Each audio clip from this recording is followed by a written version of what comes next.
พี่น้องเปิ้นป้องสหายหักตุหักผักใส่ใจสุขภาพตัวเก่าให้พอหลายท่านหลายคนบอกว่าโอ้สูจะไปกินเหล้านะจะไปนั่งร้านเหล้านะก็ลึกลักไปอยู่เปิ้นว่าจะไปเปิดร้านเหล้านะจะไปเปิดร้านขายของชำนะกลางค่ำกลางคืนเป็นเคอร์ฟิวเนี่ยสู้คำโกกะลึกเปิดอยู่อ่ะมันมีนะคนประเภทดีต่างหลายน้ำล้นแก้วฟังไปกูตัวกูของกูจะทำของกูสุมาอภัยเพื่อเอาเรื่องนี้มามาจ้ากันสุมาอภัยภาวะตัวเจ้าพันนี้สองตัวเจ้าสองตัวนี้ใส่แมสปิดหน้ากากพระจะรณรงค์แล้วก็ปิ้นตัวอย่างคือต่างๆหลายสองตัวเจ้าสองตัวนี้ใส่แมสปิดหน้ากากพระจะรณรงค์แล้วก็ปิ้นตัวอย่างคือต่างๆหลาย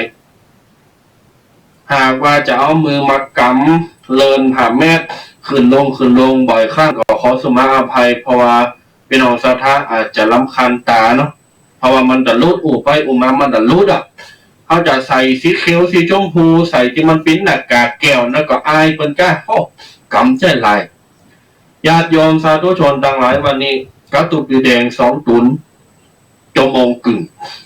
จะเอาเรื่องโควิดเนี่ยเอามามาจ้าโจตนาคือกับญาติโยมเนี่ยเข้าใจว่าบ้านเมืองฮ้อนไห้แบบเนี้ยและเฮาจะเอาหยังธรรมะข้อไหนมาจำละร่างกายเฮาเศรษฐกิจก็ดีทุกปีเฮ้ยท่านเฮ้ยอาจารย์เฮ้ยบ้านเมืองก็ดีครอบครัวก็เป็นตูเป็นยากข้าเจ้าจะเปิดร้านขายข้าวขายของเปิ้นก็มือเปิดร้านขายก๋วยเตี๋ยวร้านขายกับข้าวกับปลาเปิ้นก็มือนั่งกินให้หมดมาก็ไปมีลูกค้าท่านเฮ้ยอาจารย์เฮ้ยตุกอกตุกใจนะแกร่างกายนี่สำคัญเหมือนกันนะญาติโยมมีการป้องกันแต่ละอันปันอย่างที่บอกไปโดยวิธีการต่างๆตอนนั้นหลายหูละฉันจะป้องกันตัวฉันตัวเธอครอบครัวอย่างไรคู่กันปั๊บปตกประสิทธิ์ตัวเจ้าย่อมต้องได้ได้บอกได้สอนกำเกิดแต่ว่าเราจะใช้อะไรมาเป็นหลักในการป้องกันจิตใจเฮาหือมันวอกแวกหือจิตใจเฮามันโลเลบ่หือจิตใจเฮามันซับซ้อนกระซับกระส่ายบ่หือจิตใจเฮามันวิตกกังวลจิตตกไปกว่านี้ก็จะอ้อมเยอะมากก็วันเนี้ยจะเอาขอเนี้ยมามาจ๋าโจตนาปราศัยกันลำดับต่อไปตอนนั้นหลายตั้งจิตตั้งใจฟังให้ดีเนอะก่อนแต่จะนิมนต์อาจารย์แดงได้ตามภาพจะบอกเบอร์ลงหน้าไปก่อนเพราะในอาทิตย์ที่แล้วมีพี่น้องศรัทธาเพิ่นว่ามาบอกเบอร์ตอนใต้สองคนบนเฝ้าพยาการเบอร์ก็ปิดมันก็เลยมีใครโทรมาเพราะนั้นตอนตุ่นรายการคือบอกไปเ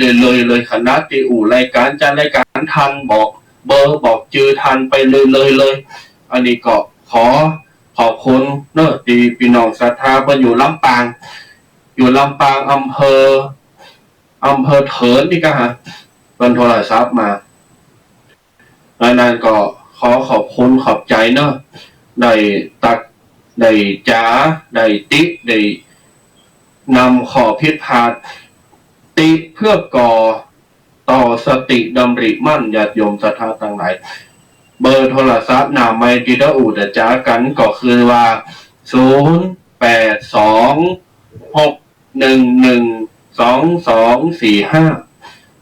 0826112245มีโอกาสจดเข้าใจจดให้เนอะ0826112245โทรมาได้เนอะอย่าโยมเนอะต่อไปนิมนต์จุแดงครับขอกราบไหว้สาท่านครูบาอาจารย์จุรุกจุตนที่กำลังสดับรับฟังอยู่ในคณะนี้เจริญสุขในธรรมจงบังเกิดมิได้ท่านสาธุชนพุทธบริษัทจุผู้จุคนที่รับฟังและก็รับชมทางไลฟ์สดอยู่ในคณะนี้เช่นกันก็อย่างที่ว่าศรัทธาญาติโยม ตอนนี้ทุกหน่วยงานทุกคนต่างก็รวมชะตาเดียวกันเนาะก็อย่างว่านั่นแหละต้องใจความอดทนศรัทธาญาติโยมบ่มีไผเริ่มล่ำไผแล้วตอนนี้มันตกชะตาเดียวกันเพราะว่าอย่างตีหู้อย่างตีหันอย่างตีเผชิญกันอยู่ในตอนนี้นี่แหละศรัทธาญาติโยมทั้งหลายมีอย่างที่ตุกีเคเปิ้นว่าก็คือเฮาเนี่ยพยายามดูแลรักษาตัวตนของตัวเองเพราะว่าก่อนเฮามารักษาแล้วไผก็ช่วยเฮาอย่างบ่ได้เพราะว่าต่างคนต่างก็ต้องเอาตัวรอดต้องช่วยเหลือตัวเก่าไว้ก่อนเฮาบ่ช่วยเหลือตัวเก่าเนี่ยหือคนรอหือคนนั้นหน่วยงานนี้มาดูแลหือเพิ่นอย่างอันอย่างอี้มันบ่ได้แล้วเพราะว่าตอนนี้เฮาต้องเซฟตัวเก่าอันไหนที่มันสามารถที่จะทำให้เฮาเนี่ยผ่านพ้นวิกฤตนี้ไปได้นี่ประคองกันไปศรัทธาญาติโยมรัฐบาลประกาศมาหือเคอร์ฟิวหือยุดอยู่บ้านหือยุดอยู่วัดต่างๆนานาหืองดกิจกรรมต่างๆเฮาก็ต้องยอมรับก้อนใบอย่างอันมันจะนักหรือเก่านี่ศรัทธาญาติโยมอย่างที่ประเทศตัวอย่างที่ผ่านมาหลายๆประเทศที่เฮาฮู้ข่าวกันโอ้ยล่มหายตายจากตายกันเป็นเบอร์แต่ดีนะที่ประเทศไทยเรายังตอนนี้ยังอยู่ในที่19 ศพ 19 คนเองที่ตายไปครับ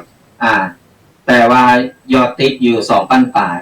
2,000 ปลายนี่ก็ยังดีนะแต่ว่าเฮาต้องคือมันดีเหลือเก่าคือดีเหลือนี่เพราะว่าก่อนเฮาจะมา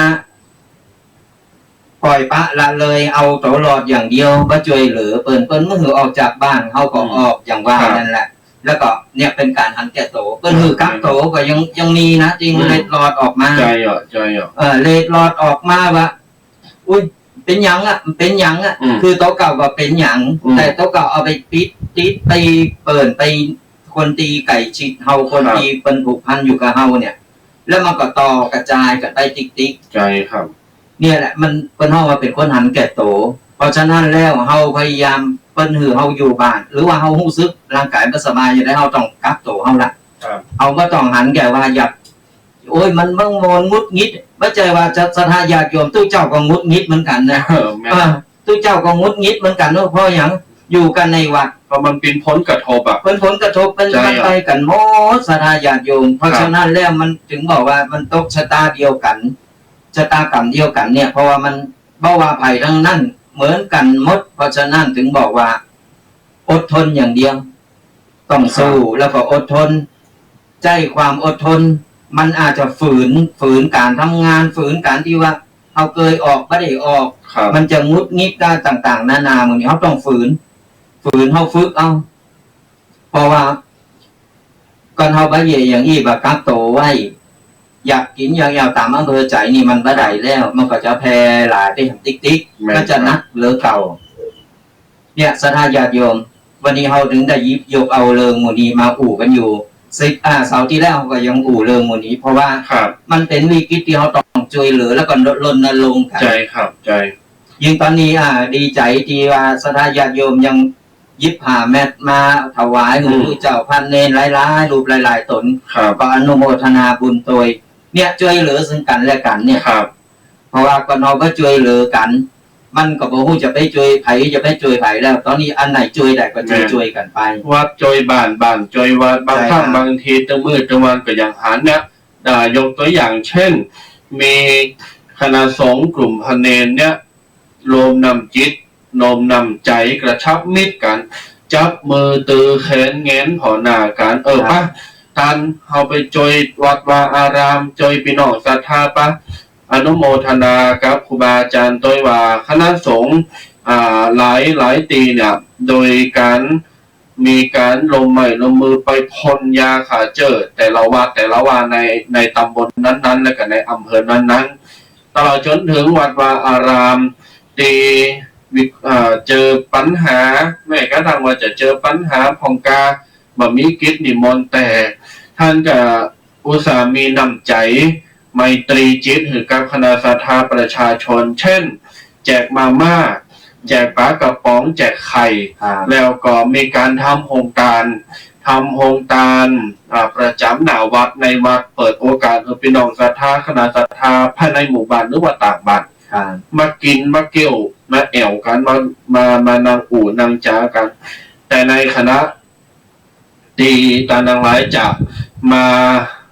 รับของหรือว่ามากินโฮงทานอะไรอย่างในประเดี๋ยวเนี้ยก็จะต้องมีการป้องกันตัวอย่างที่บอกไปก็พกหน้ากากไปตัว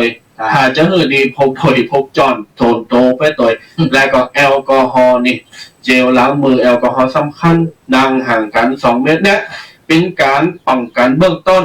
ในระยะที่เราจะไม่ต้องไปไก่เช็ดเพราะว่าเราสามารถหู้ได้ว่าคนไหนเนี่ยป่วยบางคนเป็นป่วยบางคนเป็นไปหันไปนี่มาแต่บ่หู้โต ครับ บื้อว่ะ หรือหูโตแต่มาบอกไงเพราะว่าโกพองแล้วก็อายแต่ในขณะเดียวกันดังหลายบางครั้งบางทีเขาก็จะต้องหาดีที่สุดเนี่ยเปิ้นบ่คือไปไหนก็ไม่ต้องไปอยู่บ้านเปิ้นห้องอย่างว่าอยู่บ้านอะไรอย่างก็ปลอดเชื้อเพื่อชาตินั่นแหละแต่ของทุเจ้านี่เปิดมาอยู่วัด แม่นอ่ะในวันนี้โปโทก่อนเนนจุนป้อไก่น่ะตุเจ้าหรือว่าเจ้าอาวาสเนนหลาตามหลานเนนถามพระอาจารย์ครับช่วงนี้พระอาจารย์ไม่ไปไหนแล้วครับผมเห็นหน้าพระอาจารย์ทุกวันแล้วเอ้าเนนเบื่อพระอาจารย์เหรอไม่ได้เบื่อครับเพราะว่าเมื่อก่อนผมไม่เคยเห็นพระอาจารย์อยู่ว่าเกิน 2-3 ชั่วโมงเลยครับเขากับปีนี้ดู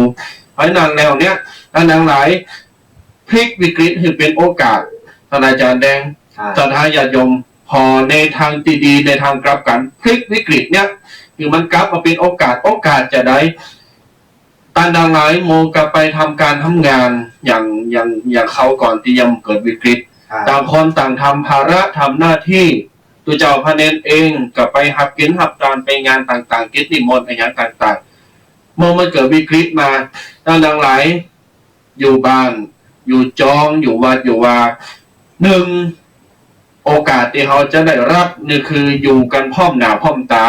พ่อแม่ลูกเต่าเหล่าหลานญาติพี่น้องมีกินข้าวก็กินด้วยกันกิจกรรมบ้านจ้องเขาเฮิรนก็อยู่ด้วยกันมันกระชับมิตรมันเป็นการสร้างภูมิรักภูมิฐานเป็นการสร้างกำลังใจแล้วก็เป็นการส่งเสริมหือเฮาเนี่ยออกไปไหนเมื่อที่เฮาทำตามได้แบบเนี้ยเฮาก็จะมีความสุขเปิ้นก็จะมีความสุขแต่ทั้งหลายในวัดก็เหมือนกันบาอาจารย์เปิ้นก็ไม่ได้ไปไหนอยู่กับลูกพระลูกเนรก็เตะทำห้องช่วยพระสวดมนต์ทำการทำงานพักผ่อนนี่ก็ถือโอกาสอยู่ด้วยกันก็คือทำกิจวัตรประจำวันของวัดวาอารามของพระเนรเทนน้อยมีการมีงานก็ช่วยกันในวัดในวาล่างของโสมล่างของน้ำล่างศาลากวาดใบไม้ใบตอกอายันต่างๆเหล่านี้นี่คือวิกฤตที่เราเจอแต่ในมันมีเกิดวิกฤตแล้วพลิกให้มันเป็นโอกาสถ้าดังหลายมันมีด้านดีในขณะเดียวกันก็มีด้านไม่ดีมันมีขาวมันก็ต้องมีดำมีสิ่งตรงข้ามเสมอเพราะ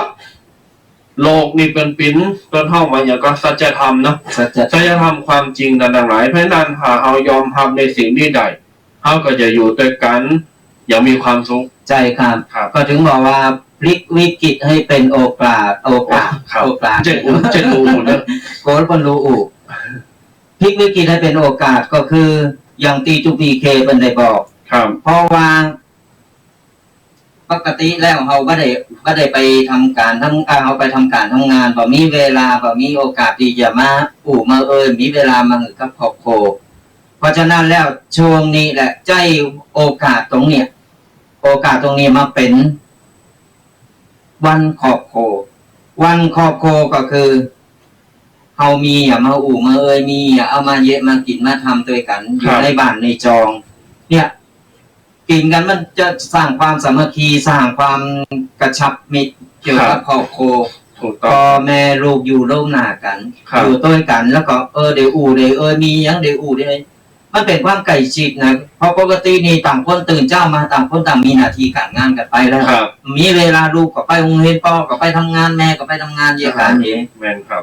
เนี่ย เหมือนกว่าจะมาปะมาพบกันจนเจอวันติดวันเสาร์ก็ไม่ได้อยู่แหมติดทำโอพองต่างๆนานามีมันอู่ซื่อว่ามันเป็นเวลาต้องทำมาหากินครับมีเวลาที่จะมาอู่มามานี่มาครอบครัวจะมาลงกับจะแต่มันแบบนี้ใช่ครับเพราะฉะนั้นแล้วใจวันนี้ใจวันช่วงเนี่ยช่วงวิกฤตเนี่ยคือเป็นโอกาสโดยการเป็นวันครอบครัวก่อนเขาเกิดว่าเป็นวันครอบครัวเขาอยู่กันพอหน้าพอตาได้อู่ได้ได้นั่งพอโทรศัพท์ด้วยกันได้กินข้าวด้วยกันครับมันสร้างความกระชับมิตรแล้วก็สร้างความผูกพันใช่ครับแล้วเขาเนี่ยมีความหักในครอบครัวกันขึ้นมาถูกต้องครับตุพี่แดงเนี่ยก่อนเขาแบบปีกวิกฤตนี่ก่อนเขาเกิดอย่างอี้นะก่อนเขาทำอย่างอี้ได้เนี่ยเขาก็สบายใจเขาจะไปเมาก็ว่าโมก็ไปหากินว่าโอ้ขาดรายได้เนี่ยค่ะคือเงินทองอ่ะมันเราหาเมื่อใดเขาก็หาได้มันยังมีโอกาสหาตราบใดถ้าเขายังมีชีวิตอยู่หรือว่ามีความขยันอยู่ครับเงินทองหาได้แต่ถ้าเขาเสี่ยงออกไปต่างๆนานาเนี่ยไปพอเขาออกไปเขาเป็นคนเดียวบอกเนี่ยเขาต้องมาคือคนอื่นมาติดมาเป็นกับเขาแหมเพราะฉะนั้นแล้วเขาอยู่บ้านอยู่กับครอบครัวเป็นวันครอบครัวก็เขาเกิดอี้นะเขาก็สบายใจเขาก็รับเพจเพราะประเดี๋ยวนี้ตีหันเนี่ยตามใน Facebook ก็ตามต่างๆนานาเริ่มเครียดเริ่มมีความเครียดจะได้ระบายบางคนระบายออกมาต่างๆนานาเราสารพัดอย่างเข้าใจว่าคือเงินทองอ่ะผู้คนมันก็ขาดได้มันก็อยากได้ครับแต่ว่าเขาจะเอานั้นมาเป็นปัจจัยแล้วมันจะมากึดอย่างเดียวว่าขาดรายได้ไปต้องอันเจ้าอีอันนี้แต่เขามากึดเพราะว่าเขาจะระวังเงินกับชีวิตเขาเขาจะเอาอันไหนจะเอาอย่างใดชีวิตเขาคนเดียวบอกก็เนี่ยมันชีวิตคนอื่นตัวครับเนี่ยก็เขาอยู่กับบ้านยุดอยู่กับบ้านเองแล้วก็ตั้งใจทำตามไอ้ที่รัฐบาลเปิดประกาศเปิดได้บอกมาครับแล้วอย่างน้อยเนี่ยเขายังได้เบาแรงเกี่ยวกับคือคุณหมอคุณพยาบาลต่างๆครับเพราะว่า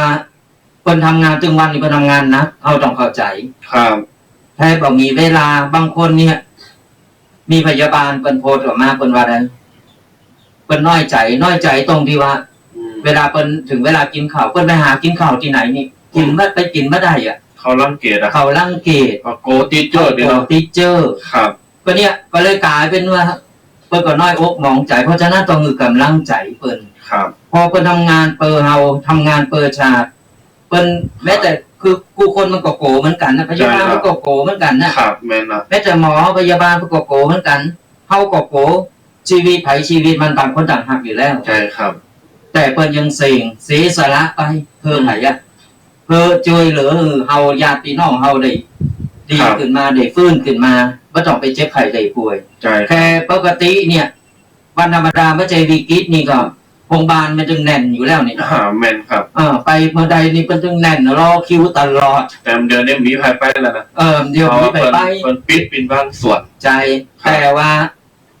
คนไข้มันหนักหรือเก่าเรื่องไปทำงานนักหรือเก่าหามลุงหามคำครับนั่นแหละเป็นเสียสละเปิดไผ่ล่ะเพราะฉะนั้นแล้วเนี่ยเฮาเนี่ยเปิ้นหือเฮาอยู่บ้านเพื่อว่าเฮาจะได้ช่วยเหลือชาติก็คือช่วยเหลือผู้สิ่งผู้อย่าง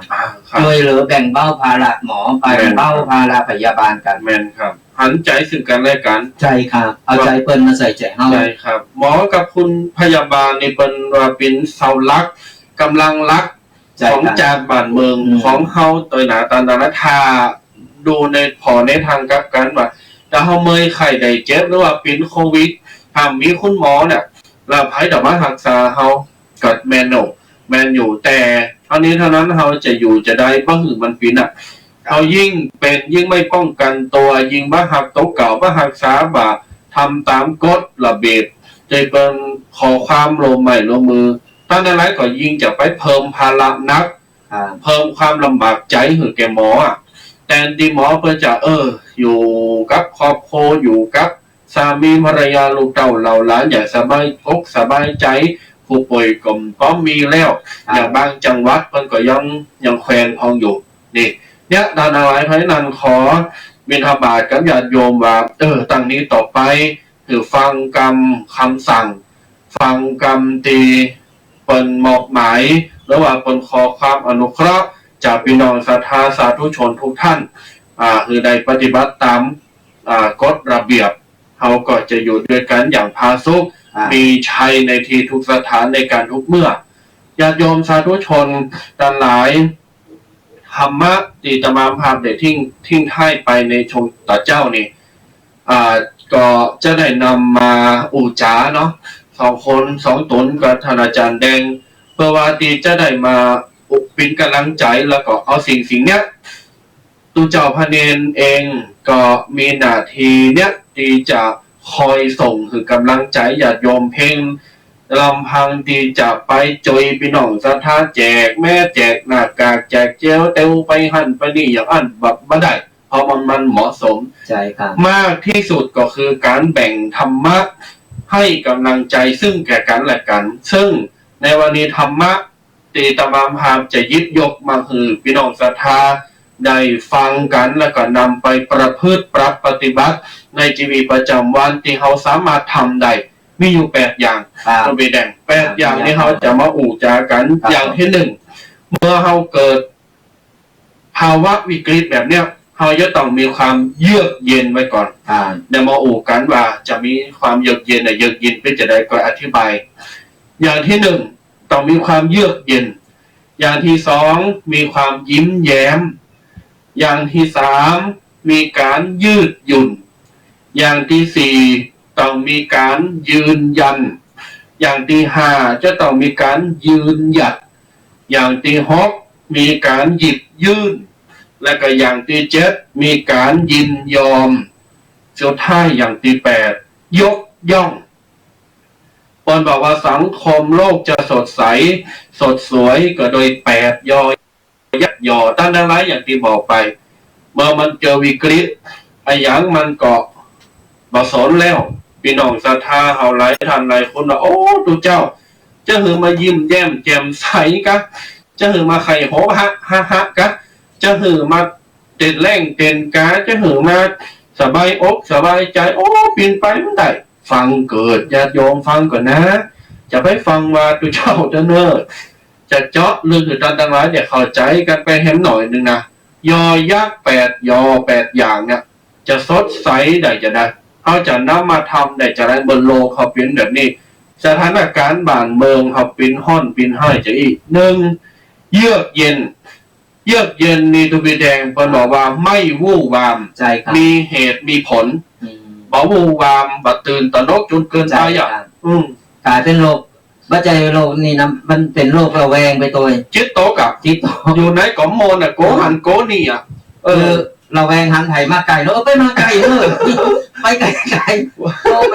มันระแวงมันโกรธจนระแวงจนไปมานี่จิตเฮามันอยู่กันก็มาจากพี่ป่าเพศก่อนอันนี้คืออย่าวู่วามใจครับมีเหตุมีผลนี่คือเยือกเย็น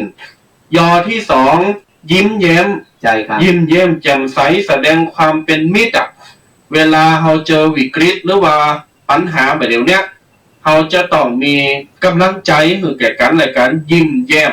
ใบหน้าใบตาเวลาเรายิ้มคือเปิ้นก็จะมีกำลังใจคือมันเป็นสมัยคือตั้งแต่สมัยดังเดิมมาแล้วคนว่าคนไทยเนี่ยยิ้มสยามเนี่ยปัญหาหน้าใครยิ้มกันมันเหมือนกันเขาเปิดประตูหัวใจใส่กันนะเป็นยิ้มใส่ว่าโอ้ยเขาจืนใจเขาดีใจเหมือนกับเป็นมิตรเหมือนคนรู้จักกันนะเหมือนปีเหมือนน้องมันปีเหมือนน้องแบบไปเลยเนี่ยเป็นห้องยิ้มสยามแต่บาเดียวนี้ยิ้มได้เหมือนกันนะแต่บาหันเขียวบาหันปากแต่บาเป็นหยังแต่สายตามันหันคือสายตามันออกมาเวลาเขายิ้มเนี่ยสายตามันจะส่งประกายออกมาในการยิ้มเนี่ยอย่างน้อยเนี่ยถึงเปิ้นหันเขียวหันฟันหันปากก็เป็นหยังเพราะมันติดปากกันหมดหรือว่ามาอีกก็ยิ้มเสร็จกันแล้วก็ยิ้มได้ก็ได้2 วินี่คือยอที่2ยิ้มแย้มยอที่3ดูแดงยืดหยุ่นนี่บัดตึงจนเกินไป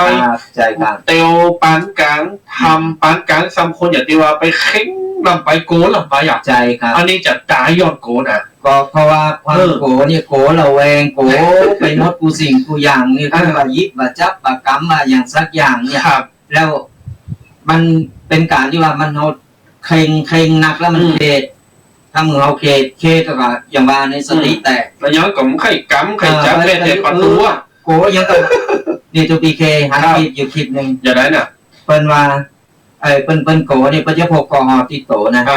เปิ้นจะฉีดจะยิบอย่างน้อยก็ฉีดจะยิบโทรศัพท์ก็ฉีดโทรศัพท์ก่อน โมซังโค แล้วก็ยิบมาอู่เสร็จแล้วก็เอาวางแล้วก็ฉีดกูตางฉีดไปฉีดมาล่ะตามล่ะจะไปสูบบุหรี่จะไปสูบบุหรี่ก็ฉีดในซองบุหรี่เสร็จเอาบุหรี่ขึ้นมาจุดเอาบุหรี่มาจุดปุ๊บก็ฉีดเป่าบุหรี่ให้กันเลยโอ้เชื้อโรค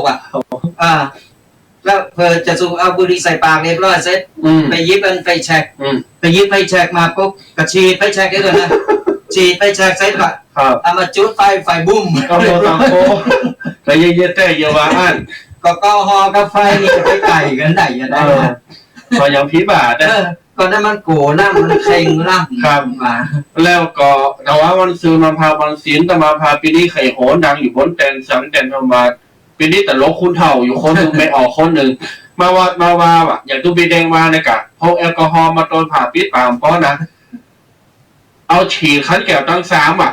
เอาฉีดดอกไม้ว่ะเอาฉีดสาดเสือตีจันดังว่ะเอาฉีดเก้าอี้วัฒโมซังโคอีเลยเมโกลงไปก็ไปนอนอยู่บ้านบนหอหลักเซลล์นะเนี่ยดังไร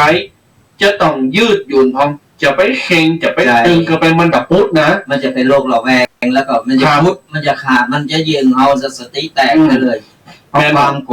ความตึงเกินไปก่อนดิ ใช่ครับเบาๆลงพองเอาปอโคน ครับพอมะพอหอมปากหอมคอแอกะเนาะอันนี้คืออย่างที่3ยืดหยุ่นมาถึงยอยักษ์ยอตี4ยืนยันในที่นี้หมายถึงว่าตั้งปณิธานในโต๊ะเก่าว่าฉันจะทำในสิ่งที่ถูกต้องใจครับในบัดเดี๋ยวนี้ฉันเองน่ะจะยิบยืนแบ่งปันน้ำใจคือแก่กันการยืนยันแก่โต๊ะเก่ายืนยันแก่ผู้อื่นนี่คือการตั้งปณิธานใจครับไปมียังก็แบ่งปันกันไปใจเร็วกันไปใจเร็วในช่วงนี้มันช่วงวิกฤตมันเอาช่วยเหลือเพิ่นได้เขาก็ช่วยเหลือกันไปอย่างที่ทูพีเคเพิ่นว่าตอนนี้ตามห้องตามวัดนี่บางทีวัดนี่ก็ยังรายได้ไม่ใจมีอะไรอย่างก็มีเลยแหละก็มีรายได้สักอย่างแต่ว่าเอาของที่เหลือเอาอาศัยที่ว่าแบ่งจากศรัทธาญาติโยมเอาของสดมาตู้เจ้าพระเนรเพื่อก่อทำกับเขากับปลาแจกเขาก็แจกอย่างตัวอย่างอย่างเตียน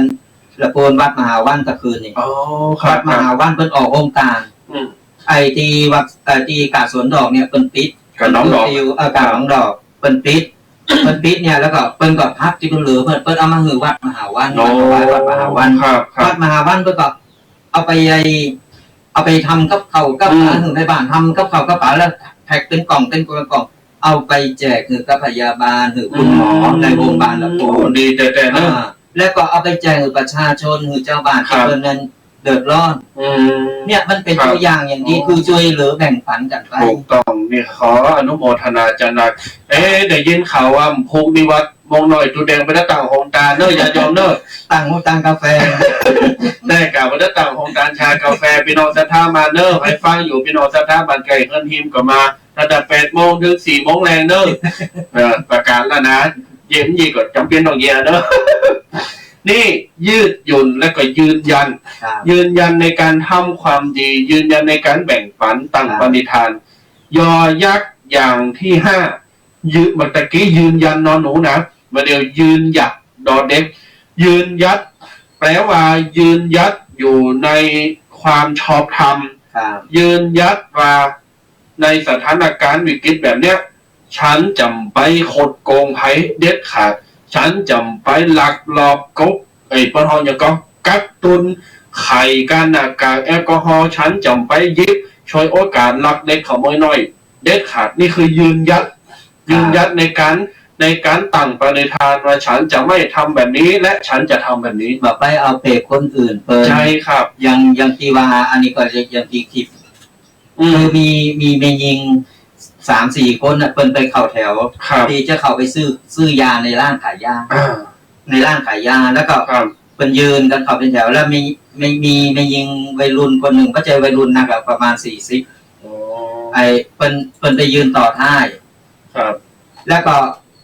ตั้งท้ายนี่มันติดกับมุมตึกของร้านเนาะของร้านเนี่ยครับ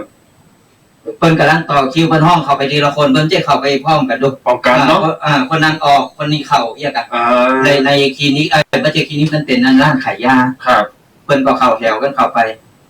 เผลอกำเดียวนึงขนาดคน4-5คนมีมอเตอร์ไซค์มาจอดแล้วก็มาแอบอยู่ข้างไอ้มุมตึกครับเผลอแป๊บเดียวเนี่ยมันไปกระชากเอากระเป๋าเพิ่นกระชากกระเป๋าเพิ่นแล้วโลนขึ้นรถไป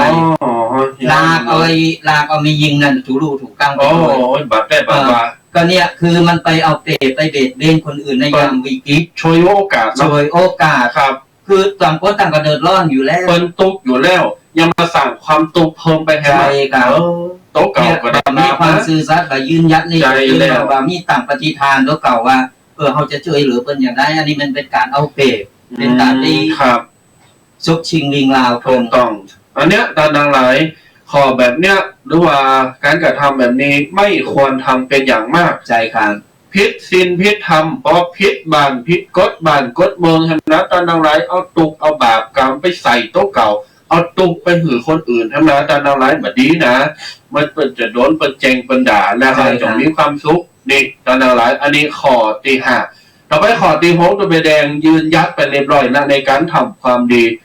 ต่อไปยีตีหกหยิบยื่นนี่แบ่งปันถือแต่กันในการตะกี้ที่ออกไปแบ่งปันเนี่ยเฟื่อเผื่อแผ่มีน้ำจิตน้ำใจอย่างว่าน้ำหมอน้ำคลองเป็นรองน้ำใจน้ำในไหนชู้น้ำชู้วะใจเย็นแต่ปากพี่ปากนี่อูเขาหน้าอูคนเป็นถูกเพราะทองเนี่ยเป็นชู้น้ำบ่อน้ำคลองเป็นรองน้ำใจน้ำในไหนช่วงน้ำชากาแฟม่วงน้อยไม่ได้พกมาเนอะ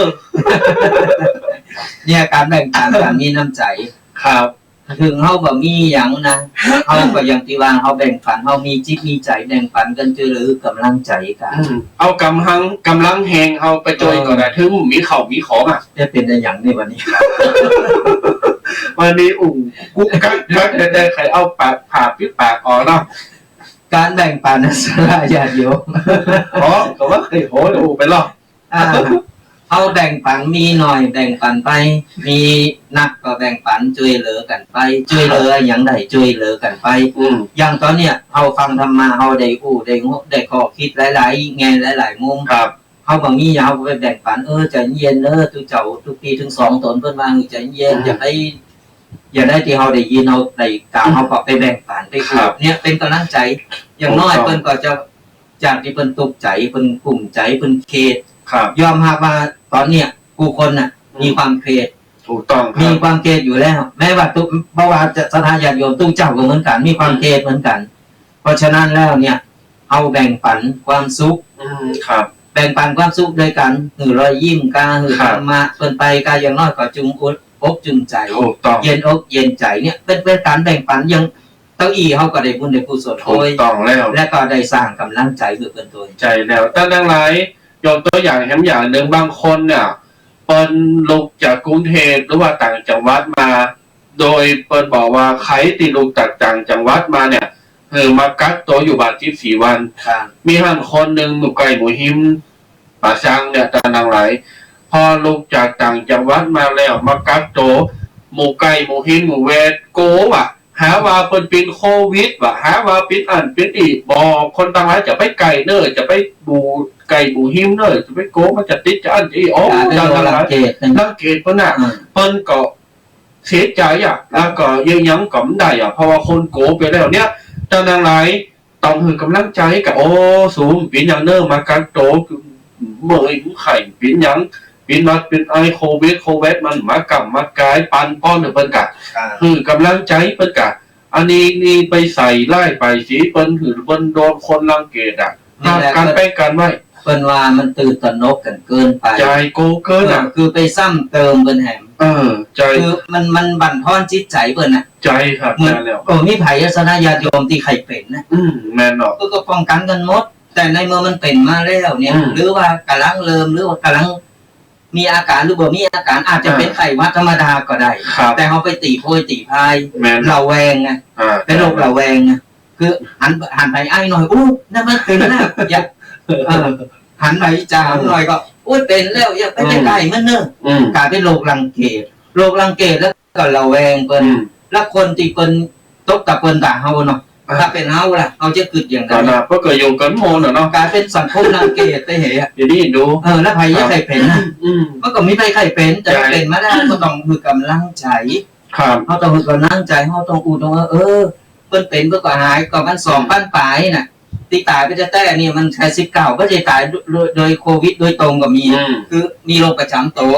ภูมิต้านทานต่ำ ภูมิ เลย ต้านทานต่ำแล้ว ครับ ประเดี๋ยวเนี่ยคนเฒ่าคนแก่ก็นึกว่าคนเฒ่าคนแก่ภูมิต้านทานมันต่ำ ไม่หรอก แล้วไผมีโรคประจำตัวมันสหายก็คือออกจากบ้าน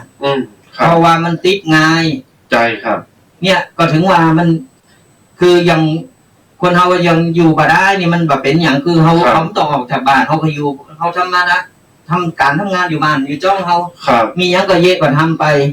มันก็บ่มีหยัง ถูกต้อง เราไปแอวเลอะเลอะเลิงเลิงแอวจิ๊กจิ๊กเพิ่นหืมเพิ่นแอวก็แอวจิ๊กจิ๊กอันนั้นน่ะมันแน่นอน เกณฑ์ตัวตายนะ ก็เนี่ยมันมีไปได้เป็นเพื่อก็เก็บข่าวกันหมดดู เพราะนั้นจะต้องคือกำลังใจ ใจกันกำลังใจกัน สิ่งที่ดีที่สุดเลยกำลังใจเนาะอ้าวต่อมาอู่ถึงยอยักษ์อย่างติดเยอะไอ้ยาเนาะเดี๋ยวนะ จูนใหม่นะ เขาแค่เอาผ่านี่ออกแล้วสมาแต่ถ้าญาติโยมเนาะมั่นค้นแบบชิ้นน่ะมาปิดปากก็กะเรามาโอ้อย่างที่จดอย่างที่เจ็ดยินยอมหมายถึงว่าเห็นชอบในการตียินยอมในการทำตามกฎเห็นชอบตามระเบียบเปิ้นมาจะอั้นเปิ้นสั่งจะอี้เขาก็ทำตามปิดปากเนอะจะไปแอวเนอะเคอร์ฟิวเนอะถึงตี 4ถึงตี 5ก็ทำตามนั้นนี่คือเห็นชอบยินยอมในกฎระเบียบและก็ทำตามด้วยนะท่านทั้งหลาย ในเมื่อเป็นประกาศมาเขาก็ต้องทำตาม ใช่แล้ว เคารพกฎหมายเคารพการประกาศของรัฐบาล ก็แม่น เพราะว่าเปิ้นก็ต้องการให้เขาเนี่ยปลอดภัยเหมือนกัน ถูกต้อง ที่เปิ้นสั่งที่เปิ้นทำเนี่ยเขาก็ต้องทำตามเพราะมันโซนโลมอยู่ ถูกต้อง เขาจะไปคัดไปขืนมันก็บ่ได้ ถามว่านี่เขาจะได้ล่างประเทศนะ ใช่ อย่างอิตาลีหรือว่าต่างประเทศคนน่ะล่างเมืองวัดประเด็นเนี่ย มีตีเผามีตีเนี่ยเอาไปกองมือแห้งมันกิน ตอนหน้าปีนี้สังเวชเนี่ยตอนอะไรจะต้องมีการยินยอมพร้อมใจยอยักษ์อย่างที่เจ็ดแต่ยินยอมพร้อมใจในการทำตามกฎระเบียบฮักโต๊ะเก่านั้นนะรักตัวเองให้เยอะแยะอย่ายอมศรัทธานี่คือยินยอมทำตามกฎระเบียบยอยักษ์อย่างที่เจ็ดต่อไปยอที่แปดยกย่องเชิดชูหือเกต ใจ ไผ่แบ่งปันไผ่ทำความดีเอาไข่ไปปันไปขาเจ้อโลกไปหันไปดิยกยองปนสันเสริญปนเยินยอปนหือกำลังใจแต่บางคนบางทันบ้านไปวางหือเปิ้นแบบไปอิจฉาเปิ้นแบบไปใส่ความใครได้หน้านะกะเย็บอันนี้นี่ใครได้หน้าใครได้ตานะกะอย่าตอนนางหลาย ตัวเก่าเย็นไม่ได้ก็ไม่ ต ต้อ อง นหน้าหนอ อยู่เฉย คน ๆ เดี๋ยวนี้ เนี่ย บัดเดี๋ยวนี้มีจริงนะ มัน โดย มี สถานการณ์บัดเดี๋ยวนี้ทุกอย่างมันออกมาคือเฮาฮันหมดอ่ะ คือมันมีถึงสองด่านตลอด ครั เว บ ลาเมื่อวานอย่างก็ตามมันมีสองด่าน คือหันเพื่อนทำดี บางคนก็อิจฉาถ้าตัวเองเราทำไม่ได้ก็ไปใส่ไฟไปว่าไป ใช่แล้ว ในมือเขาเย็บไม่ได้เขาทำไม่ได้เขาดักเหตุ เป็นห้องมาดัก เป็นห้องว่ามือแบบให้จะไปเอาเท้าลานหน้า ใช่แล้ว คือมันบางทีเนี่ย ตัวเก่าเย็บไม่ได้ก็ไปขวางก็มี ไปขวางหันบ้างคือมันก็แบบมีมันปัดไปตั้งหน้า ครับ ไป กำยอง ตั้งหน้าก ำยองบนห้องคนแบบนี้มาสุมาเดอะมึงเยอะมึงเดาไปปากอีกกำยองบนมาอีก เนี่ยสดาญาติโยมในมือหันเปิ้นทำความคุณงามความดี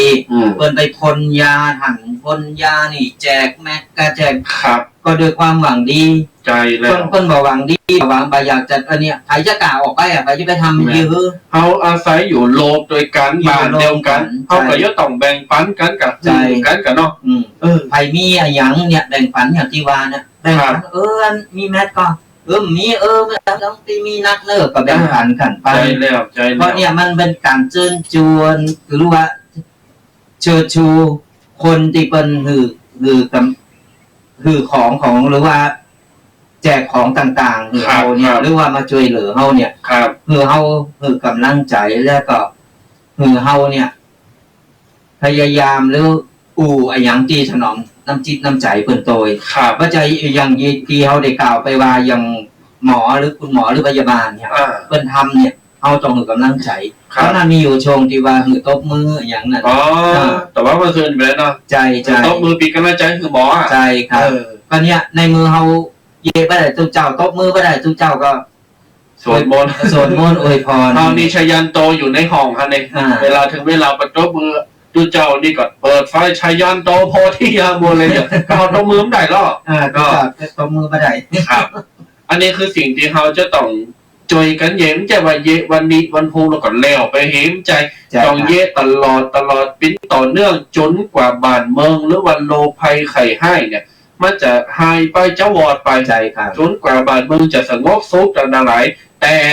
มีแฮมอย่างหนึ่งขอฝากว่า อย่าทำดีแค่เอาหน้า ใจครับ บางคนทำดีเอาหน้าสร้างภาพอย่างบนว่า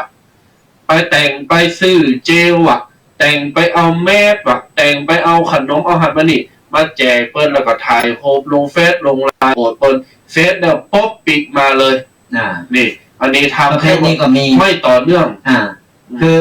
ไปถ่ายรูปเสร็จได้ไปรูปได้ไปรายงานก็อย่างเรียบร้อยปุ๊บบ่ฮู้เรื่องแล้วสนใจแล้ว ประเภทนี้ก็มี มาทำด้วยใจอ่ะ ใจ อันนี้ทำเอาหน้าบดี คือเฮาทำเฮาช่วยไผเนี่ยช่วยอยู่เต็มตี ครับ คือถึงที่สุดเพราะว่าเฮาตั้งใจจะช่วยเพิ่นแล้วเฮาจะ ครับ ช่วยเหลือเพิ่นแล้วเนี่ยเฮาต้องช่วยอยู่เต็มตีช่วยด้วยใจ ครับท่านทั้งหลายธรรมะที่บอกไปเนี่ย8 ยอเนี่ยสรุปใจความได้จะอู้ในหัวข้อต่อไป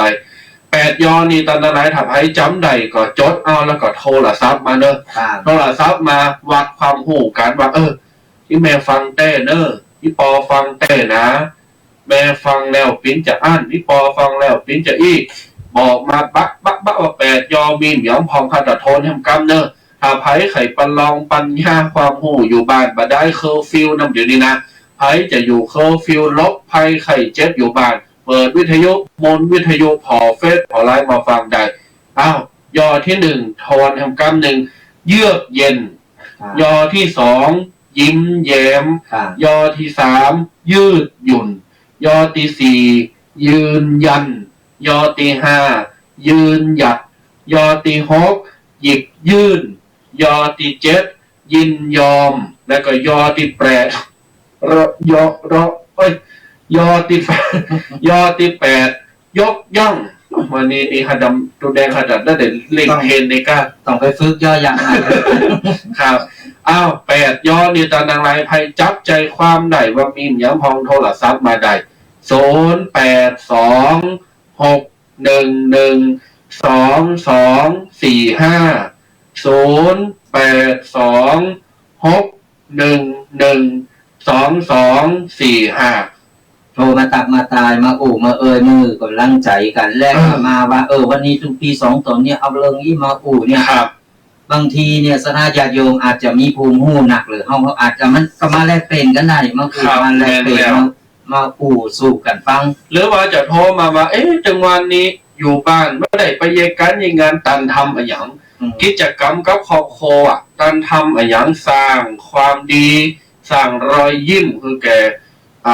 ครอบครัวหมู่ปีหมู่ปอหมู่เมลูกเต่าเหล่าหลานท่านทำจะได้เนี่ยท่านทั้งหลายมียังกับมาอุมาจากันได้เนอะก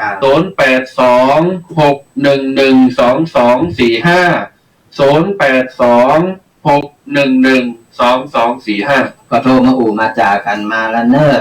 สายแรกจะเป็นเต มา วุฒิ แล้วเจริญพรอันนี้ยอมจากไหนน่ะอ๋อโดยตีนิมหิมกันนิมได้เนาะอันนี้ฟังจากวิทยุก้าอ๋อลุงเจ้าแต่เจ้าวาเราตูแดงย้ำลุกนะ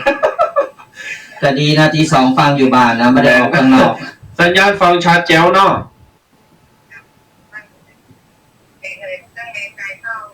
อ๋อเมสไซทองต่างใดอ๋อเมสไซทองปีนเขาปีนเคิร์หวยการน่ะนะคนตายส่วนบาดที่เนี่ยกลัวกันแท้เก่าติดตายเพราะว่ากลัว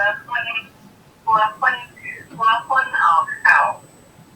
โลกาไม่นาไหนหลับเนี่ยแบบโควิด19โหดร้ายเหลือเกินเอาคนตึงเมืองไปไหนก็ได้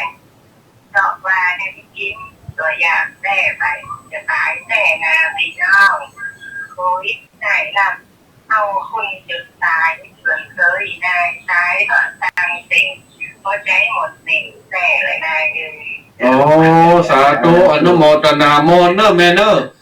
โอ้ยดีจัดหนักจัดหลายเนอะเป็นข่าวเป็นเคอเลยโควิดนี่นะดีจัดหนักจัดหลายเนอะปีกำลังใจเฮ้ยแม่เนอะอยู่ดีมีสุขเนอะเจริญพรสาธุสาธุสาธุมาแล้วจากดิตอยดอยตินี่มาจากดอยติละปนครูบาเจ้าศรีวิจัยต้นใหญ่ต้นหลงตอนนี้พยานี่ก็โทรเข้ามาได้เนอะเขาจะได้รู้ว่าสคืนกระจายเสียงหรือว่าคืนวิทยุของเขาเนี่ยไปถึงไหนหรือว่าฟังแล้วชัดเจนก่อนหรือว่าฟังแล้วเป็นตะกุกตะกะอย่างเขาจะได้เอามาปรับปรุงกันได้ก็โทรมามามาตักตายมาคือกำลังใจกันอย่างอีแม่เนี่ยอันน่ะเพิ่นมาเป็นข่าวเป็นเพิ่นมาแข่งก็ไม่ใส่ท้องรายการก็ไม่ใส่ท้องรายการว่ะไม่ใส่ท้องได้ฟังอยู่กับเป็นยอมแป้เนอะก็โทรกันเข้ามา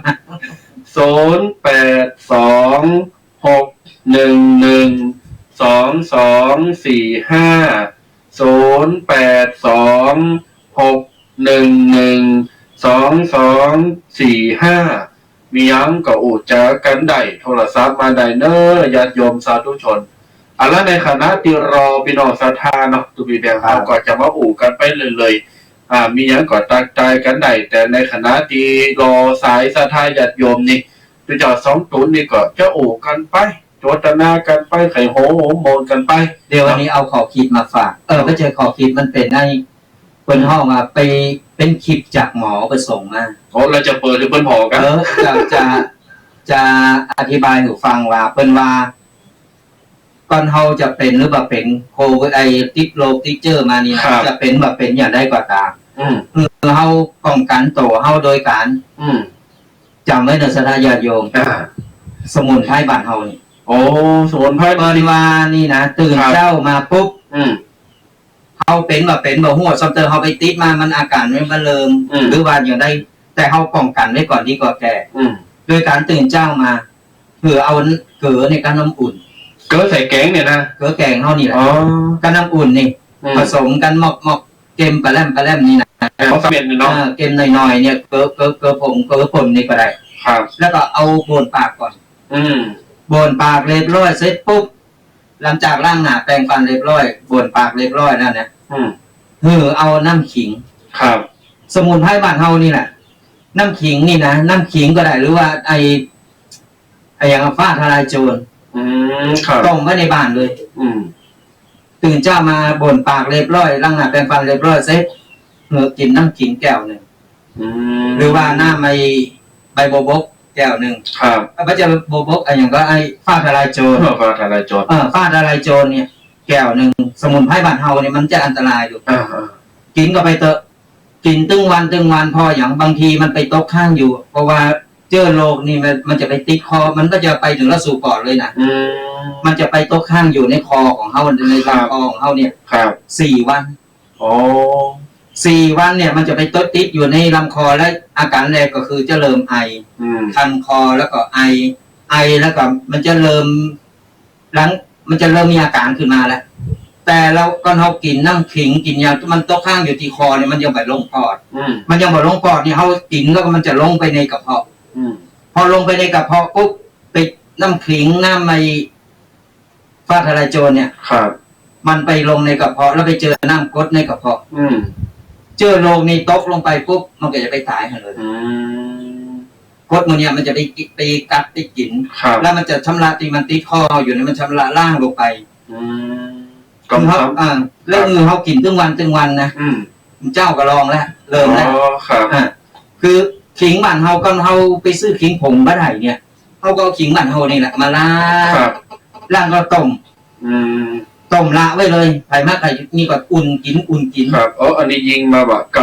9426ใต้9426โทรมาใหม่เด้อตัวเจ้าตัวแดงผมได้เติมตังค์โหลดซับมีทั้งโทรปิดนะเนี่ยสนะญาติโยมลองทำแต่สมุนไพรบ้านเฮาครับกินไว้มันดีมันไม่ใช่ว่าแค่ป้องกันโรคอย่างคือน้ำขิงก็ ฟ้าทลายโจรมันเป็นยาอยู่แล้ว อ๋อครับ เฮากินมันก็บำรุงร่างกายเฮาอยู่แล้ว ใจกินอย่างต่อเนื่องเนาะ ใจกินต่อเนื่องไปเรื่อยๆสหายโยมอันนี้หมอเพิ่นบอกนะ คนนมคนกำละหรอจะได้หมด ได้หมด ไม่ไหนหมดเนาะ ตุปีเคจำได้ก็ที่เฮาไปงานในงานข่าวดํที่ไหนตีนึง ที่เพิ่นต้มน้ำขิงมื้อเฮารู้สึกจะไป อ๋อบรรทง ต้มน้ำขิงมาเลยเอามาเล่งเฮาเอามาถวายเหอะเนี่ยเป็นการดี น้องจะมาหงน้องเลิกดิ ใจหาบใจ แม่นเนาะ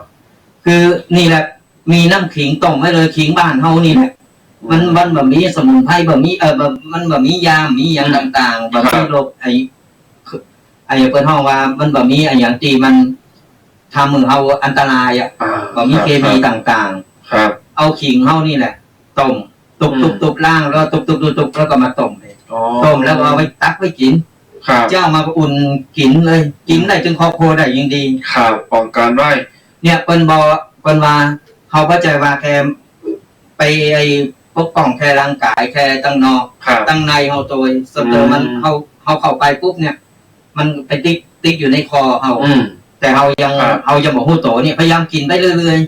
ๆที่มันติ๊กข้ามมันจะลุกลงไปเลย ครับ อันนี้เป็นห้องสมุนไพรใกล้ตัวรั้วกินได้ใช้ให้มีประโยชน์ เนี่ยอันนี้เป็นเรื่องที่มีประโยชน์อันนี้คุณหมอเพิ่นยืนยันมาเลยนะ อ๋อ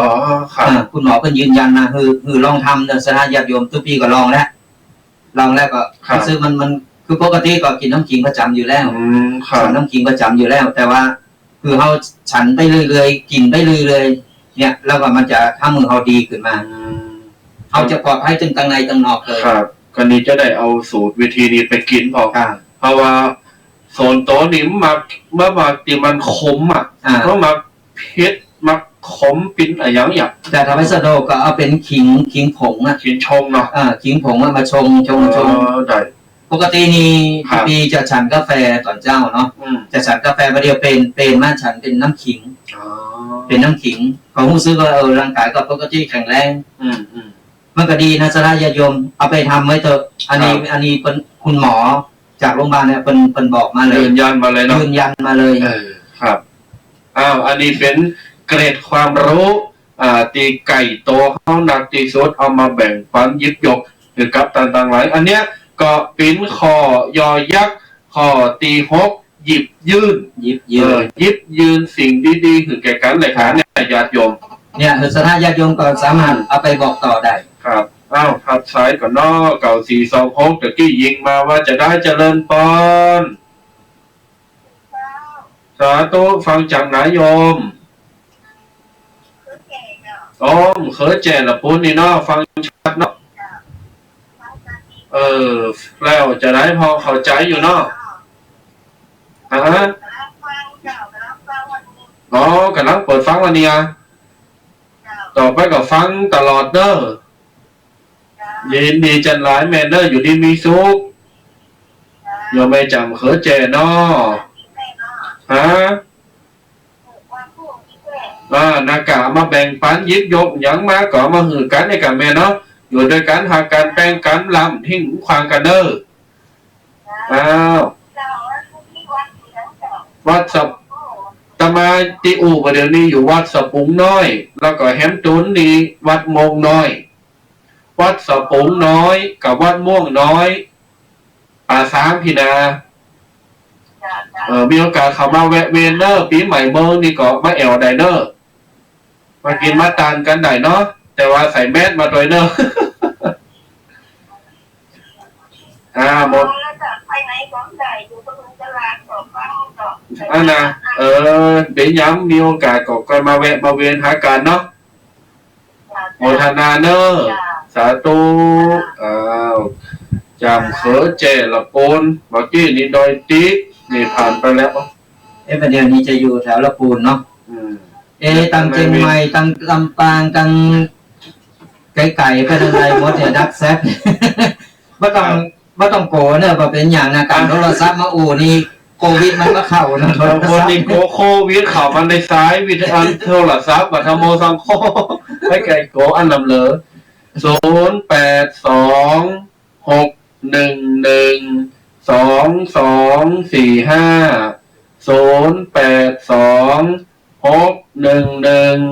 0826112245 2 2 4 5แฮม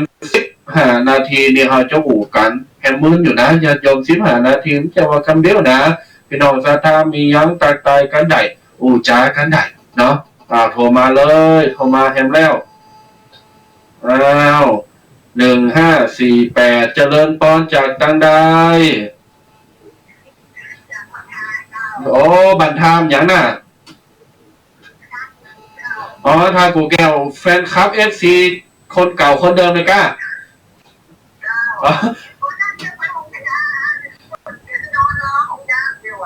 อ๋อปันหือนอนกะอ๋อปันมือหือนอนเพราะว่าจะหือปอดเจอเนาะ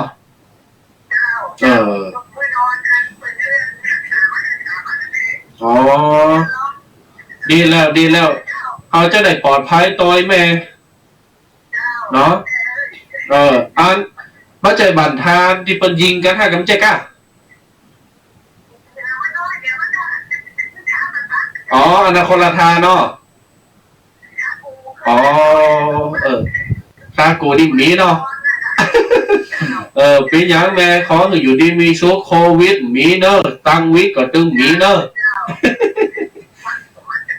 โมทนาเจริญพร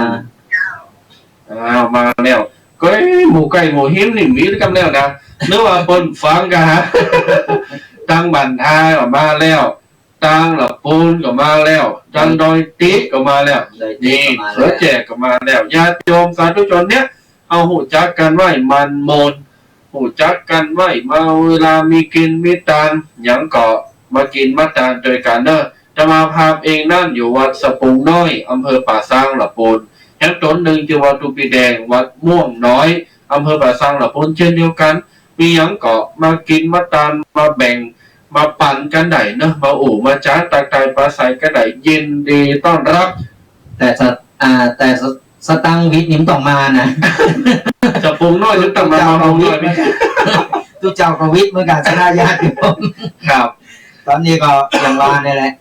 อยู่วัดเพื่อชาติเ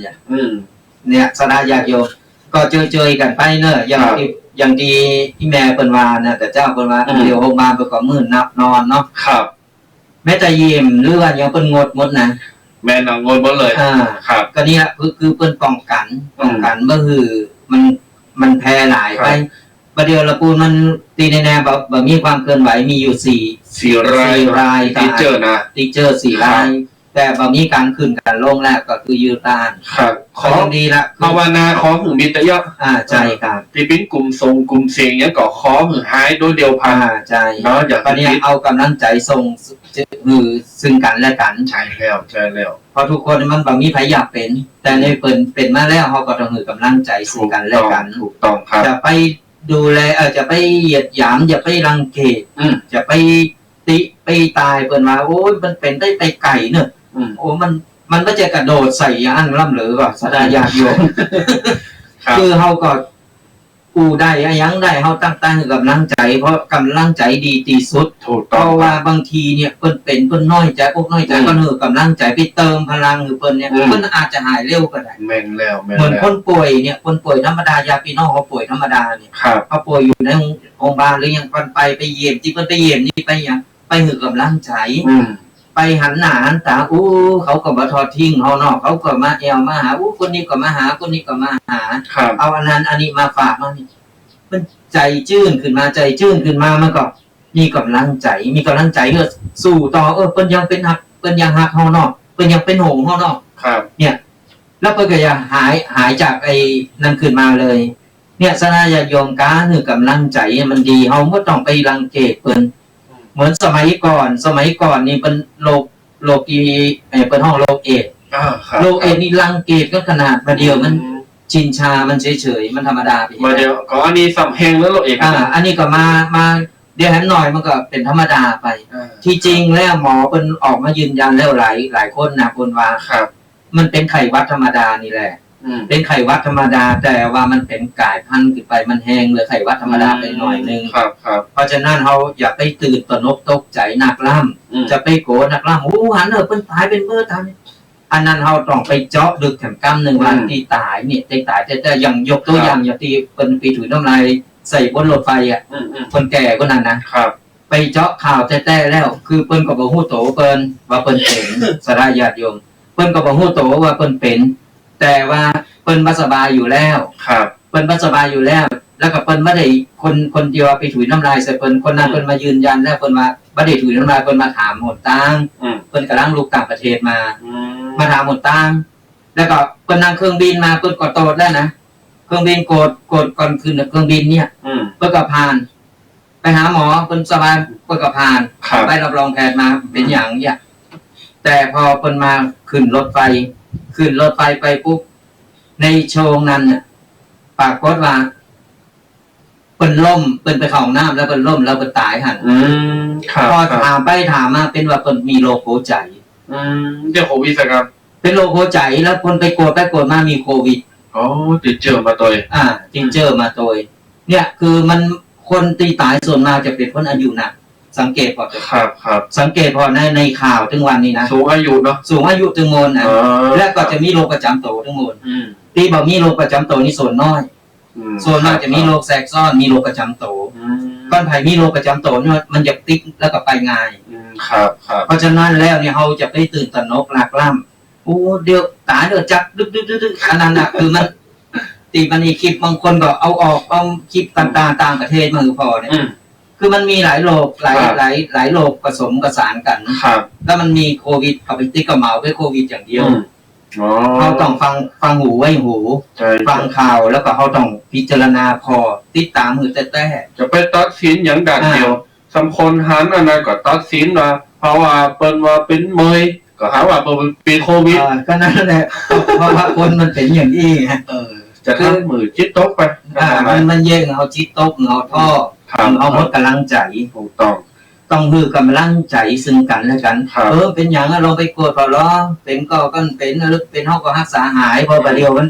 ก็พอสังเกตพอได้สถิติในข่าวทุกวันนี้นะครับโทรประเทศเป็นต่ออันต่ออีกปุ๊บแล้วก็ติ๊กบ้านในต่ออันได้อีกตายนี่ส่วนน้อยครับตายนี่ส่วนน้อยอย่างประเทศไทยอย่างที่ว่า2,000 ปลายเนี่ย2,000 ปลายนี่คือตายเช็คยอดแล้ว19กว่านี่19ครับ19ติ๊กบ้านได้500 ปลายโอ้เนี่ยมันโซนหนึ่งต่ออันครับแต่ว่า19คนเนี่ยมันมีโรคประจำตัวผสมตัวแล้วก็บางคนก็เป็นอย่างนักเลยอันนั้นก็ยอมรับอันนี้ก็ใจพอร่างกายอ่อนแออยู่แล้วเนาะครับคือมันผสมกันเฮาต้องมาฟังต้องมาวิเคราะห์ก่อนครับแล้วไปจะไปเหมาโลมเลยไอ้ยังก็โควิดอย่างเดียวมันได้กินได้ดอกแล้วตอนนี้นะมาตัวเก่าเคสเคสตายตัวเก่าเคสไหนจะโควิดไหนจะตั้งวิทย์ไหนจะต่างๆนานาสารพัดอยู่จะไปเหมาโลมเอาต้องฟังหูไว้หูฟังตัวพิจารณาตัวอันนี้ก็ฝากไว้คือกับญาติโยนว่าอันนี้ก็ประหายซะเถอะอันนี้ก็ปิดปากมิดอย่างนี้นะฝากไว้คือกับพี่น้องศรัทธาสาธุชนทุกท่านทุกคนเนี่ยตาหลายหันตัวเจ้า2ตัวนี่ไข่โหนี่มีความสุขนะเพราะว่าจะไปเขตเป็นกูเป็นเกมหรือกับพี่น้องศรัทธากะหันตัวเจ้าไข่โหก็ไข่โหเด้อตัวไปอันน่ะเขาจะได้มีอายุยืนจะได้มีรอยยิ้มพิมพ์ใจไว้ญาติโยมโรคภัยไข้เจ็บมาทานเฮายิ้มมาทานเฮามีความสุขนำมาตึงโกมาตึงเปิดไปที่อื่นที่ไกลเพิ่นมาตึงมาไก่เฮาการใดเฮาดังเงากบงกดังเงาดังงอมอย่างที่เล่าฟังทำดังซึมแป้งหน้าบัดดิบบัดดีโอ้อันนั้นน่ะเจอโลมันจึงมาติ้มมันจึงสอบคนดิมันคือโคนเนาะคือใจมันตกใจตกนี่ใจห่อเหี่ยวแล้วอะยังมันจึงลุมเล่ากันมาโอ้ต้องแล้วสังเกตก่อนนะคนธรรมดาเนี่ยลองเอาไปโกรธแต่หมอตักขึ้นมานะเป็นนั่นนี่เนอะเป็นเบาหวานเนอะโอ้ตายแล้วเป็นเบาหวานจิตตกละจิตตกแล้วทีนี้ก็ไหลมาละเบาหวานความดันกันมาเลยมาแล้วพัดอย่างคือมันไหลมาเป็นภูมิเป็นโพงไปเลยทีนี้สารพัดโรคอันตรายตายบ่อยก็คือเอาไปเอามาลุมเล่ามากลายเป็นโรคซึมเศร้าซึมเศร้าปุ๊บเคสละเคสที่นี่ก็นิ่มพ้นก่อนมาขาดตัวตายก็ตายเอง จบข่าวแล้ว ก็เนี่ยสนะญาติโยม ครับ ตอนเฮาจิตตกให้อย่างหนึ่ง อ่า จิตตกปุ๊บใจเฮาตกไปแล้วมันถึงห่อเหี่ยว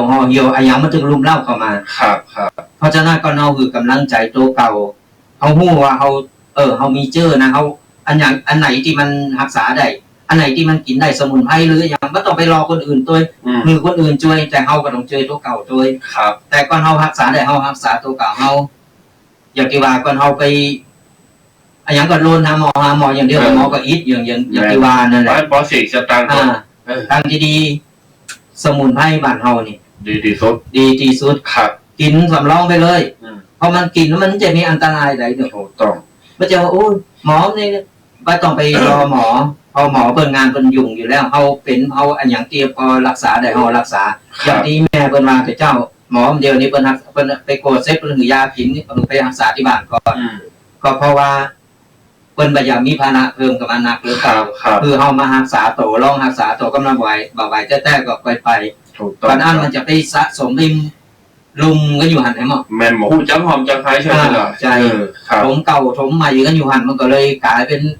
ซ้ำแพนักหรือเก่า ครับแม่นละอันนี้ก็เป็นเกรดความโหดแล้วก็เป็นสิ่งดีๆตีมอคือฝากคือกับพี่น้องศรัทธาญาติโยมใต้จมองแฮมหานาที ขอนิมนต์ดูไปแดงอวยพรปันป้อนถือญาติโยมศรัทธาก่อนแล้วจะมาพาจะได้ปันป้อนให้พี่น้องศรัทธาปิดรายการต่อไปนิมนต์ครับ ครับอย่างได้อย่างหนึ่งก็จะไม่ลืมนะไอสมุนไพรบ้านเฮาทีทุกปีได้บอกได้กล่าวเอาไว้เนี่ย เอาไปลองไปกินเพราะอย่างน้อยเนี่ยเฮาล่างตั้งในของเฮาตัวเองน้ำขิงแล้วก็น้ำอย่างก็ไอฟ้าทลายโจรนี่สดายาโยม น้ำขิงกับฟ้าทลายโจรนี่นะเอาไปต้มกินเถอะมันจะเอาไปต้มโลมกันนะคือน้ำขิงกับน้ำขิงฟ้าทลายโจรกับฟ้าทลายโจรส่วนใดส่วนหนึ่งใครชอบแบบใดใครอยากกินอันไหนง่ายกินเข้าไปเถอะมันล่างคอล่างเจอโรคล่างทุกสิ่งทุกอย่างออกไป ครับ เนี่ยก็เอาเป็นเกตความรู้มุสลิมญาติโยม ครับครับ เป็นคำยืนยันจากหมอ อันนี้ทุกปีเลยเอามาเราสู่กันฟัง กินตึ้งวันเนอะกินตึ้งวันกินประจำไปเพราะอย่างน้อยเนี่ยมันล่างคอล่างอย่างเข้าไปแล้ว กินแล้วมันก็บำรุงสุขภาพเอาตัวเพราะฉะนั้นก็ฝากไว้ตัวสุดท้ายนี้ก็ขออวยชัยอวยพรให้กับคณะญาติโยมจุผู้จุคนที่กำลังสดับรับฟังอยู่ หรือว่ารับชมอยู่ในคณะนี้ก็ขอให้ทุกคนจงหายทุกข์หายโศกหายโรคหายภัยหายเจ็บหายไข้พยันร้ายใดๆต่างๆนานาก็จะไม่มาไก่มากาย และก็ขอกุคนจงใจสติเป็นติตั้งขอเจริญพร เดชะบุญค่าทานศีลภาวนาทั้ง3ประการ ทุกอย่างทำมาฟ้าดินเป็นพยานข้าขออธิษฐานอุทิศแผ่ผลมารดาบิดาครูอุปชฌาย์บุพการีชน ญาติมิตรเพื่อนบ้านลูกหลานทุกคน จงได้รับผลกุศลทั่วหน้า เจ้ากรรมนายเวรก่อกรรมทำเข็นจองเวรกันมาโปรดจงรับรู้อนุโมทนาชาตินี้ชาติหน้าอย่าจองเวรกันสัพเพสัตตาสัตว์โลกเกิดมาแตกต่างสายพันธุ์รักสุขเกลียดทุกข์เหมือนกันทั้งนั้นจงเห็นใจกันอกเขาอกเราอินพรหมยมยักษ์เทพาอารักษ์เจ้าป่าเจ้าเขาเจ้าที่เจ้าทางเจ้าทุ่งเจ้าท่าเจ้าวัดเจ้าวาโมทนาบุญเราสุขสารนานเนาจงทั่วกันเทินใจโยใจยะวระดิถีขอปันปอนดีหือกันโตนาพ่อแม่ปิตาอาหน้าป่าฝูงหมู่สัทธาญาติมิตรขอจุงสุขสันต์เหมือนกันทั่วทิศบ่ว่าเผ่าโหยิงใจ ฟังตัวเจ้าสองตนเจ้าวันนี้แล้วสุขใจและสุขกายอยู่ดีสบายหายโรคโศกเศร้านำทำคำสอนพระพุทธเจ้าจุงยึดถือเอาจะไปละมีคนนับถือฤทธิเตจะเจริญยาวยาวนานคือท่านพ้นจากทุกข์สุข3ประการอายุยืนนานเหมือนกันโทนา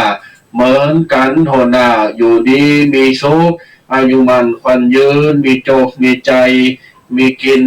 มีตาอย่าเจ็บอย่าจนอย่าคนอย่าแค้นเหมือนกันจูผู้จูคนจูตนจูองค์เนอขอเจริญพร